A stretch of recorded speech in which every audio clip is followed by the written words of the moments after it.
Não preocupa com o sol, não, que o sol vai manter nós ainda por um bom tempo. Pô, esse é um argumento bacana, porque a gente fica hoje com o negócio de viver, vida após a morte. O sol acaba. Ele vai acabar, Vai virar um buraco negro. tipo assim, Não, primeiro ele vai explodir. Primeiro. assim, provavelmente não vai haver humanidade até lá. Claro, tipo assim, daqui uns 10 anos não tem humanidade. O planeta vai existir. Claro, vai existir.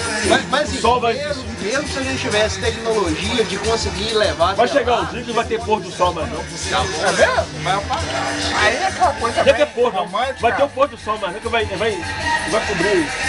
Ao mesmo dia, vai estar, a mesma luz que vai estar aqui no nosso hemisfério, vai estar no outro. Você vai engordar tanto. Ele vai inchar tanto. Ele vai queimar, vai acabar com a atmosfera da Terra. O ser humano já é também. Até lá não vai estar morto. Os planetas ao redor vai ser tudo destruído. Mas minha descendência não é descendente, não? Não acredito, só Deus falou, né? Eu vou perguntar a Deus, eu não vou parar agora. Né? Mas Jesus disse que Lá do na passado. casa do meu pai há muitos morados, Deus. Mas é verdade, existe. Lá, só você ouviu o maracanaço, lá. Mais estrelas que tem planetas ao redor.